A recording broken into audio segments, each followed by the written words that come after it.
Now, with me in the house, I have the renowned Dr. Engineer Silver Mujisha, the Managing Director of National Water and Sewerage Corporation. You're very welcome, sir. Thank you very much. I must mention this is the first time I'm meeting you, and I'm quite privileged to have this conversation with you. I've also been watching you. You do your work very well. Right. So, Doctor, what outlook do we have from National Water and Sewerage Corporation for the year 2023? I mean, this is a year that is rolling in quite fast, and nothing is waiting. So, yeah.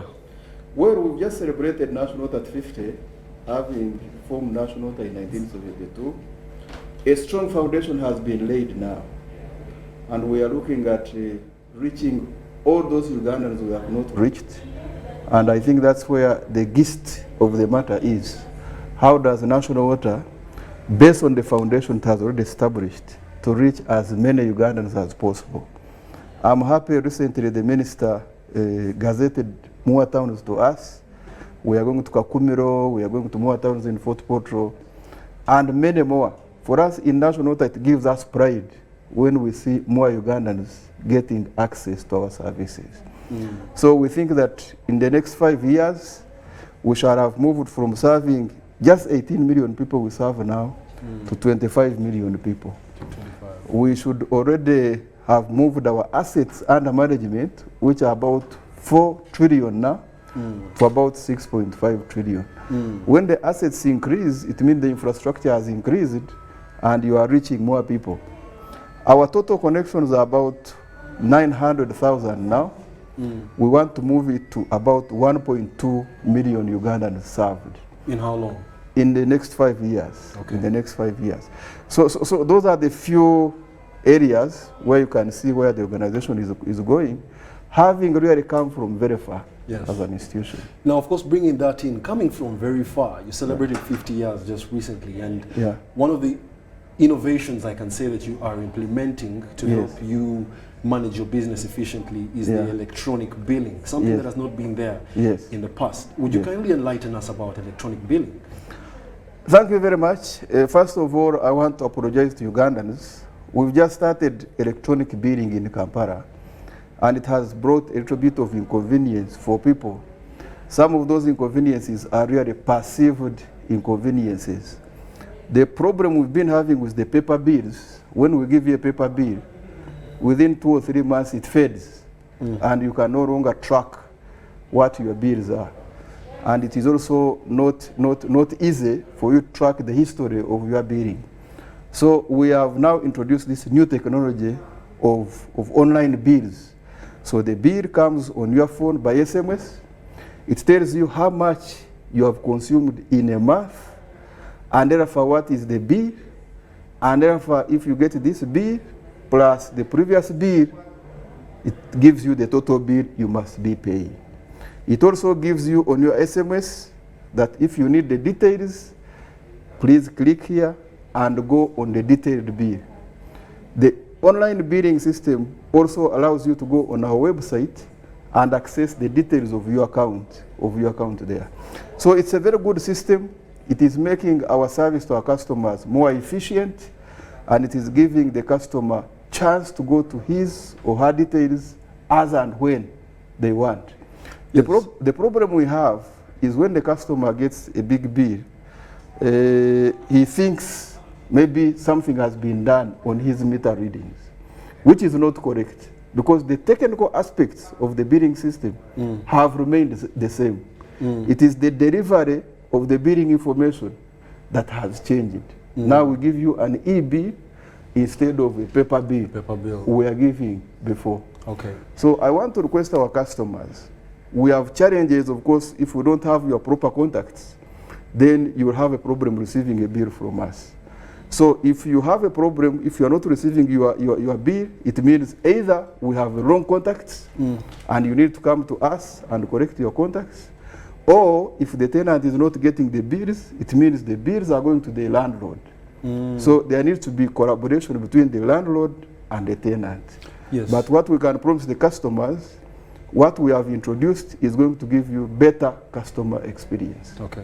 So, engineer, speaking a little more into the challenges, I notice you're mentioning e-bill, online, and these are systems that run on the internet. So are we talking about people that are only using smartphones, or even people with feature phones can be able to access their bills? The system works for both analog and smartphones. So it works, but of course one would argue and say maybe all your customers do not necessarily have phones. That is where we have a challenge, and those are the teething problems we have to deal with. Every time you bring technology, it comes with challenges, and those challenges don't mean that the technology is bad, but it means you just have to continue engaging and dealing with those teething problems.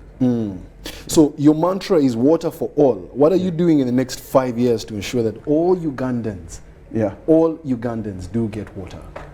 We have a program which was okayed by His Excellency the President, called 100% Service Coverage Acceleration Program, meaning that in the next 5 years, by 2025-26, we should have reached 100% of within the areas which we have been entrusted to serve.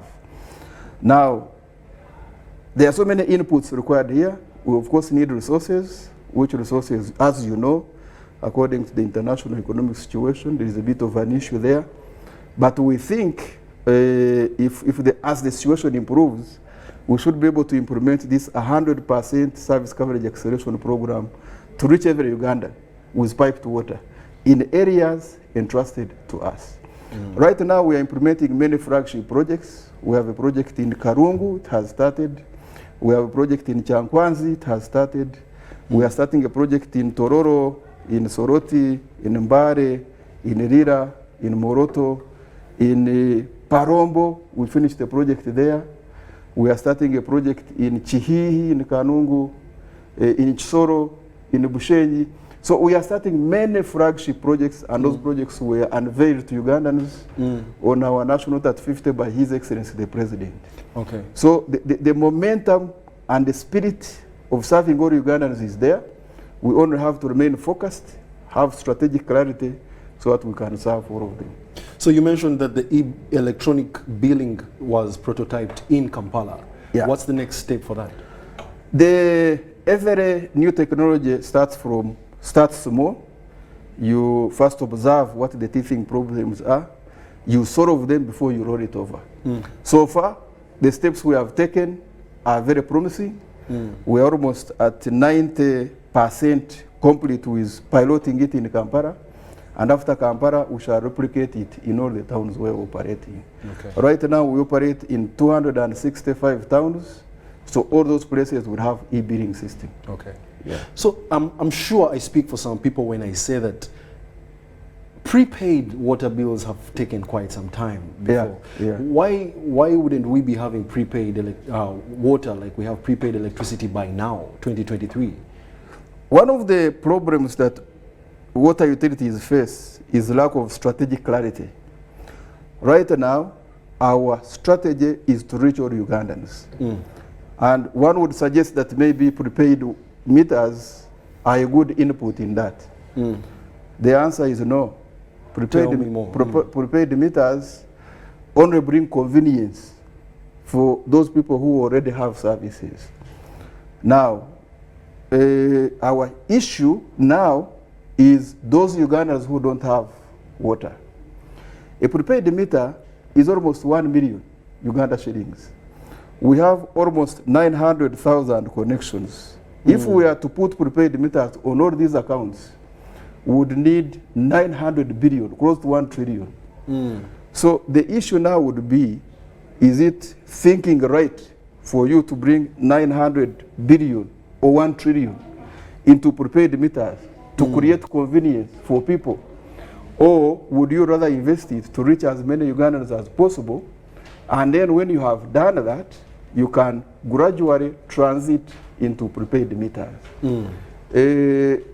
Our collection efficiency, which is also another value proposition you get from prepaid meters, is about 100%.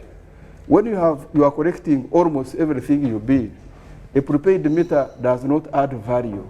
But I think why people need them is to be able to say, when my credit is finished, I should be alerted so that I can pay.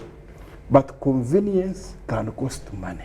Yes. So we are very, very careful.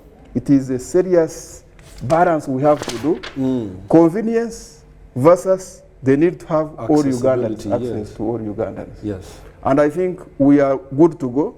We shall calculate it properly. We want to see if we can start piloting on a few parts of Kampala, for example, with prepaid. We already have prepaid meters, by the way, for the urban, for low-income users, and also for government institutions. We know the challenges that come with prepaid meters. So we want to go to prepaid meters in a careful manner, not because we have heard that they are being used somewhere. We want to use them because we need them. Okay. And that's how we do business at National Water. Wow. Yeah. Any last remarks that you would want to share with the public of Uganda? I want to, first of all, welcome Ugandans and our customers, especially from 2022. I want to welcome them to the new year, 2023. We hope it will be very productive for us. We exist as a corporation because we have customers. When customers are happy with us, we are also happy. So we really want to give you assurance that as a corporation, we are ready to serve you. We shall have challenges, and when those challenges come, let's work together to solve them. Together, we shall build Uganda. Together we shall build Uganda and water for all. Ladies and gentlemen, that is Dr. Engineer Sylvia Mujisha, the Managing Director of National Water and Sewerage Corporation. Just like we've been talking about, the electronic billing is the new thing that is going to be rolling out in various districts, but we've been prototyping that with Kampala, and so far that is it. So thank you very much, Doctor. Yes, so more into the news. Residents